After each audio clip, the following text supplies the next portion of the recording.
A woman more important to me than life itself is pregnant. I'm divorcing you. I won't accept any objections, so just pack your bags and leave. That's what my husband, who had just returned from a leisurely trip, said to me while I was overwhelmed with caring for his bedridden mother at his parents' house. I asked him what he intended to do about his bedridden mother since he had never once helped with her care. Isn't it obvious? You, who are used to it, can continue to care for her. It's a great idea since it won't cost anything for caregiving. While I was exhausted from taking care of his mother, my husband had been having an affair with a younger woman and even got her pregnant. My anger peaked, and then I was just astounded. He really knows nothing about running a household. Do you really know nothing? Me taking care of your mother? Are you serious? I can't do it. Because your mother is. He was shocked and deeply disappointed by the truth I told him next. I met my husband during what they call the ideal age for marriage, and we got married. It wasn't that we were thinking about marriage from the start, but as it became time to consider it, I began to think seriously about marrying him. When we visited his parents' house to greet them, his mother's cold attitude towards me caused me to feel uncomfortable around her. From then on, our relationship wasn't good, to say the least. But since I was the one keeping my distance, we didn't have the typical mother-in-law and daughter-in-law battles. The reason I kept my distance was that his mother always had an aura of stay away from me. Before meeting her, my husband had told me that his mother was a very cool person. I had heard that she was a solid person who had raised 2 children on her own, but her attitude was noticeably colder towards me. Thus, my relationship with her didn't develop over time. It's not that she said or did anything particularly awful to me. But she always had an unapproachable air about her. When my only daughter finished her college entrance exams and was accepted into her preferred college, I felt a sense of accomplishment, having fulfilled my duties as a mother. I thought she would commute from home, but she wanted to be independent and live on her own for college. Although it was a bit lonely, I respected her wishes and allowed her to live alone. After she left, I felt a sense of loss, as if my role as a mother was over, but until then, I hadn't had much time as a couple with my husband due to prioritizing child-rearing. I thought this would be a chance to focus more on my time with my husband, but then his mother had an accident. She fell and broke a bone and needed to be taken care of for a while. My husband asked if we could move in with his parents to help. Actually, I worked full-time until I found out I was pregnant with my daughter. But I didn't want my child to feel lonely, so I quit my job when she was born. After she started school, I began working part-time, and then I got a full-time job again. My husband wanted me to quit my job for his mother. Honestly, I didn't get along with his mother, but she was kind to my daughter and took good care of her. She even came to her school events, and I was grateful for that. So I reluctantly agreed to his proposal, thinking it could be a way of repaying her kindness. But taking care of her turned out to be much harder than I imagined. She was mostly bedridden, so dealing with her excretion was the hardest part. I had to take care of it since my husband, her son, probably wouldn't want to see that, and taking a shower was also a problem. Even though caregivers came once a week, it seemed too pitiful. At first, my husband was very cooperative, wanting to repay the kindness of being raised by her, but he quickly became overwhelmed by the heavy labor and started using work as an excuse to avoid caregiving. Eventually, I ended up taking care of her by myself. I hurt my back helping her transfer to a wheelchair. But my husband, claiming he was too busy, wouldn't help. I also had to accompany her to her doctor's appointments. Our car wasn't wheelchair accessible, so I had to assist her in getting in and out, which led to me injuring not only my back but also my knees. If only she had said one word of thanks, but her cold attitude towards me didn't change, even after we started living together or when I became her sole caregiver. I felt utterly lost, wondering if I could continue like this. When my husband and I decided to move in with his parents to take care of his mother, my sister-in-law, who lived a bit far from their house, said she would help out occasionally. But in reality, she never lifted a finger to help, only offering words of encouragement like keep it up when she saw me taking care of her mother. She didn't lift a finger to help at all. She, who was married and lived a bit away from our in-laws, couldn't visit often. I understood that. But when she did come, she increasingly started to criticize how I was caring for her mother. "Don't do it like that, you're making mom suffer. Be more empathetic to her mom who is incapacitated." She started to give unsolicited advice about everything, like how the food I prepared wasn't to my mother-in-law's taste, or how the caregiver bed should be placed in a sunnier spot, even though we had set it up where my mother-in-law wanted. I didn't want to hear it from my sister-in-law who wasn't even there at the time. When I told my husband about this, he surprisingly took his sister's side. "Actually, I've been thinking the same thing. You should pay more attention to what mom wants. Please, take better care of her." I felt utterly alone, betrayed by my husband, whom I thought was my only ally. I had no one to stand by me, and no one to lend a hand in this situation. I couldn't rely on community support either, as I couldn't leave my mother-in-law alone. There was nothing I could do in this situation. Meanwhile, my husband started coming home later and later. He had been saying he was busy with work since we moved in, but I thought he was just avoiding helping with the care. Lately, however, he started talking about business trips. Something completely unrelated to his department. I began to distrust his actions. One day, my husband left his smartphone on the living room table and went to take a shower. Something he usually didn't do. Was he really that busy and forgot? I thought as I approached it and saw that the phone's screen was still on. I knew I shouldn't look, but the more I thought about it, the more curious I became and piqued. The screen showed a reservation for a hotel, and my husband had just finished booking for 4 people. 4 people? Could it be a trip for us and mother-in-law? Despite everything, I felt grateful, thinking my husband was still considering us. When he came out of the bathroom, I apologized for accidentally seeing his phone and brought up the trip. "Huh? As if I'd go on a trip with you. Did you think you were one of the 4? He ridiculed me with a sarcastic laugh. When I asked who else he was going with if not me, he dodged the question and never gave me a straight answer. 2 weeks later, without considering my feelings, he casually said he was going on the trip and left. When he returned from the 3-day trip, he said something outrageous. "My important person is pregnant. So, we're getting divorced, right now." I thought my ears were playing tricks on me. I couldn't understand why I had to face a divorce demand from my husband who had just returned from a trip. "Pregnant? What do you mean? Are you having an affair?" I don't need to explain anything. Just agree to the divorce silently. No matter how much I pressed for a reason, he refused to explain, saying I didn't need to know, and that I should just follow him since he had been providing for me. I had become reliant on my husband's income because he told me to quit my job and take care of his mother. If we had worked together as a couple, we wouldn't have had to rely entirely on his income. To be told he had been providing for me was infuriating. "Shut up. You're so annoying. I'm leaving this house for my lover's place. Contact me when you're ready to divorce, okay?"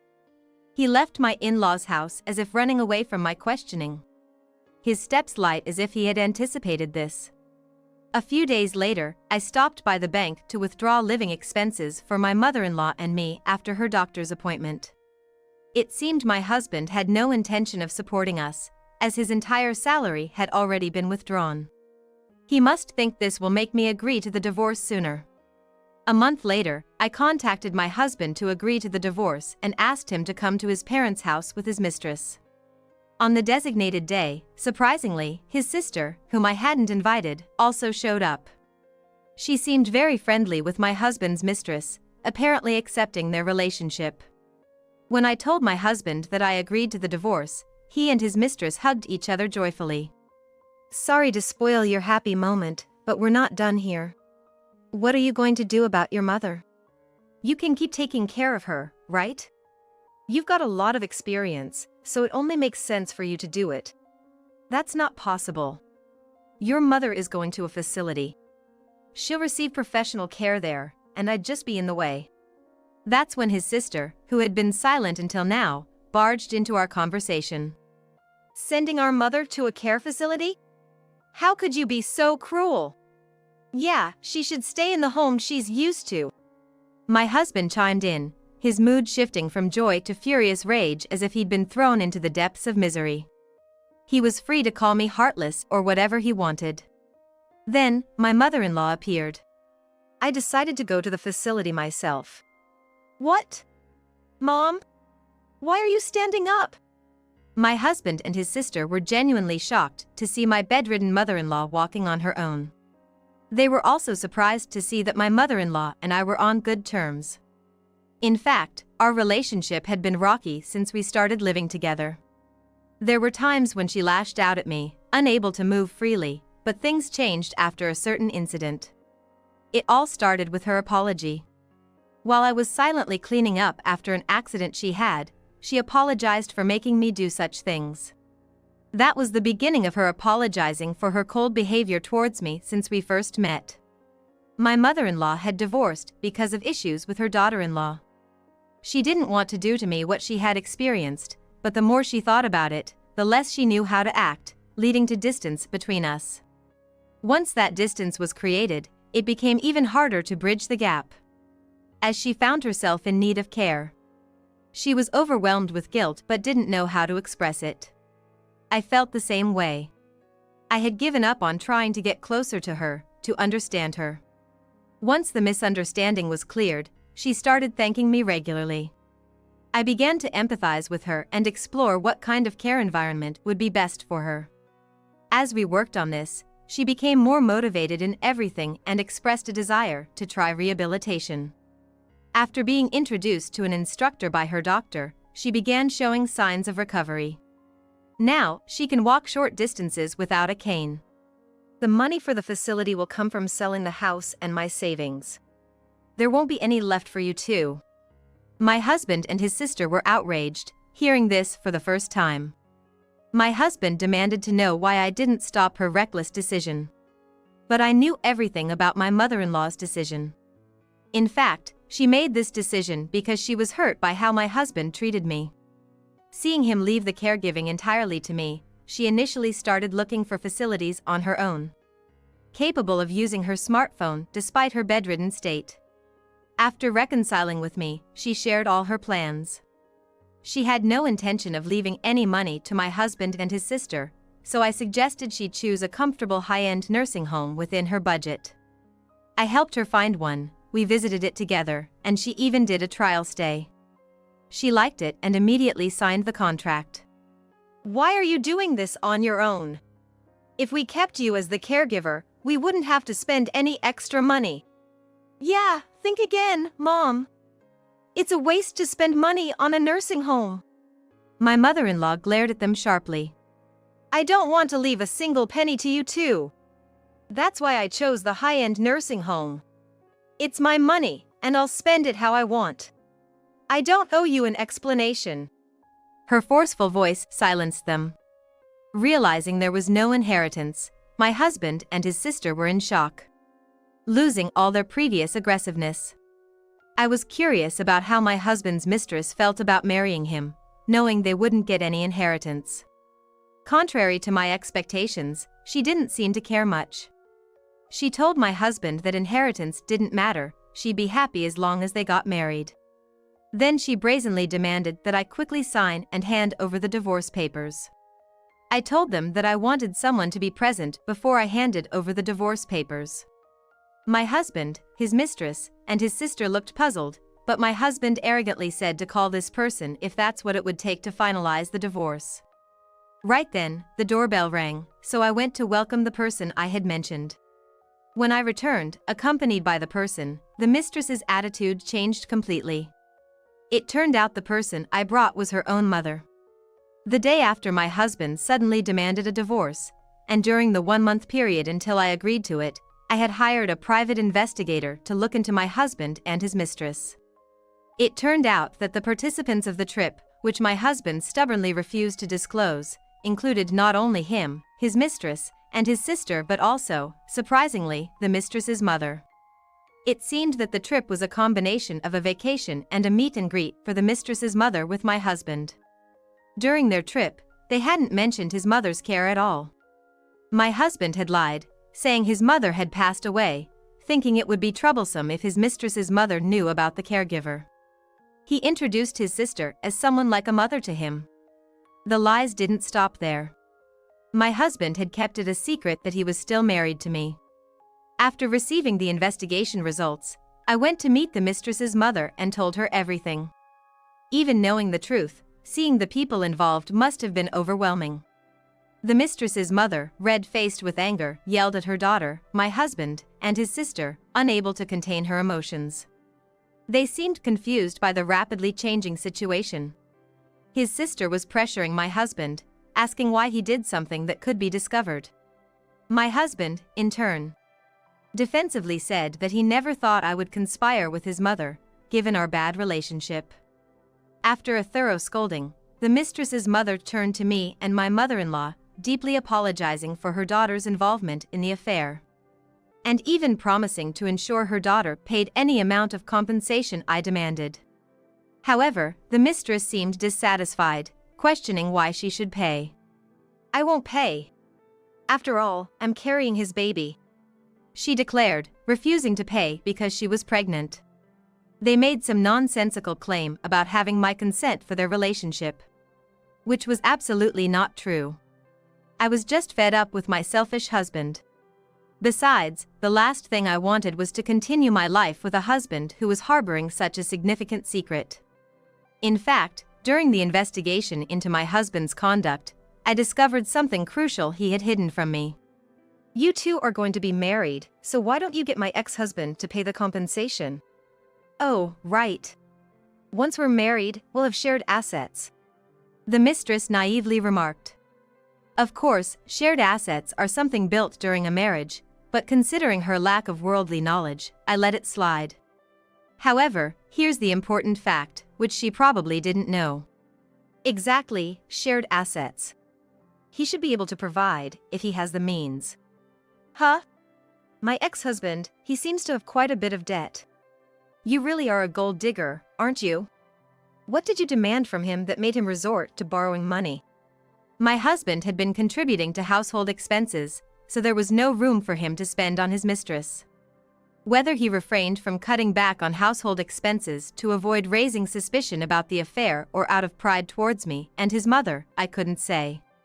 It turned out he had financed all the costs related to the affair through loans from multiple consumer credit companies and was even falling behind on repayments, resorting to some pretty risky sources. The mistress apparently didn't know about the debts. She confronted my husband, naming several luxury brands, claiming she never demanded those things, and that my husband had given them to her of his own accord. She argued that he shouldn't involve her in his self-satisfying debt creation. My husband indeed had a tendency to be showy, often choosing things beyond his means, which had caused arguments between us in the past. While the mistress was busy blaming my husband for everything, she seemed no match for her own mother. When her mother shouted, "Enough of this nonsense," she shrank in fear and lost all her momentum. After bowing deeply to me and my mother-in-law, the mistress's mother forcefully dragged her daughter away and left. Outside, the mistress kept claiming she was right, but her mother wouldn't hear any of it and pushed her into the car. An eerie silence fell over the in-laws' house. Left were me and my mother-in-law, along with my husband and his sister, who both looked uncomfortably downcast. My mother-in-law broke the silence. "So, I'm supposed to be dead, huh?" she said with heavy sarcasm. My husband and his sister desperately tried to make excuses. They claimed they never intended to say she was dead, or that the mistress had misunderstood it on her own, but none of their excuses were convincing. "I raised you to be honest, and look what you've become," my mother-in-law lamented. As for me, I believe that while living under their parents' roof, it's the parents' responsibility. But once they leave home, especially after getting married and having their own families, their character development depends on their own mindset. My mother-in-law didn't need to feel responsible. My husband simply wanted an easy life, and both he and his sister were similar in trying to avoid responsibilities. They were just quick to assume they would inherit something soon, given her need for care. "Your family home is no longer yours. Get out now." And don't ever show your pathetic faces to me again, my mother-in-law exclaimed. After some resistance, my husband and his sister left in a hurry, especially after seeing her threatening to throw a vase at them. Later, I handed my husband the completed divorce papers. However, the mistress dumped him, saying she absolutely didn't want to marry a man with debts. She resisted vehemently, saying she hated struggling with money. Despite his sweet-talking attempts, the mistress's mother told him to never contact her daughter again, leaving him no room to maneuver. This led to a drastic change in my husband's attitude. He started to drag his feet on the divorce, suggesting we try again. I received endless, cringeworthy messages from him, which I ignored as harassment. He then turned to our daughter for sympathy. But she knew everything that had happened during the month he was away, having helped with my mother-in-law's care. Why bother now? I don't want a father who runs from responsibilities and cheats. It's disgusting. Never contact me again. Goodbye, creepy old man, my daughter said, effectively disowning him. He was visibly shocked by her words and eventually agreed to the divorce, muttering, "I wonder if this will make my daughter forgive me." I believe reconciliation is difficult from a female perspective, even more so for a father-daughter relationship. My husband, desperate to be seen as a good father, managed to pay the alimony in full, likely accumulating more debt. I believe this money must have been accumulated through more debt, but the descent into this debt hell started with my husband's pretentiousness. It was entirely his fault for living beyond his means. After finalizing our relationship, the mistress's mother gave me a sum of money as compensation, which was apparently all of her daughter's savings. She apologized again for her daughter's indiscretions, saying money can't fix everything. It turned out the mistress's pregnancy was a lie. When she declared she didn't want to marry a man drowning in debt, she apparently confessed that her pregnancy was also a lie. A desperate attempt to escape marrying a man buried in debt. Her mother was beyond disgusted with her for trivializing life. Disgusted by her disregard for life, her mother apparently kicked her out of the house penniless. The mistress, initially living alone, had planned to depend on her parents after her savings ran out. Her plans were thrown into disarray. She repeatedly sought help from her mother but has yet to receive forgiveness. Reportedly, she's spending her nights in internet cafes, and with uncertain financial resources, it seems only a matter of time before she faces the prospect of living on the streets. As for my sister-in-law, her husband found out everything and was furious. Soon after, his mother required care, and my sister-in-law was forced to take on the role since she wanted to stay at home. After witnessing the overwhelming reality of caregiving, my sister-in-law gave up within just a few hours. However, her husband, who knew everything that had happened, refused to let her off the hook, telling her, "Don't be so soft." Despite pleading for help, her husband, knowing everything, refused to let her off the hook. I received a call from her asking for help, but after realizing it was her, I immediately cut the call and blocked her number. Before my mother-in-law entered the facility, she gave me a diamond ring, saying it was a token of her gratitude and that I could sell it if I wanted. It was the only thing she had left. My mother-in-law didn't say much, but the ring had a considerably large diamond. Considering it could fetch a high price if sold and she had kept it until now, it must have had significant sentimental value. I accepted it, feeling a responsibility to carry on her legacy. She asked me to forget about her and start a new life, but I promised to continue visiting her, not as a daughter-in-law, but as a friend. Upon hearing that, my mother-in-law's expression changed from surprise to a gentle smile. She said she was looking forward to it and then entered the facility. Whenever I visited her at the facility, she introduced me as her daughter. And I couldn't help but respond, "My mother is being well cared for here." Seeing her more vibrant than ever at the facility, I couldn't help but wish for her continued health and longevity.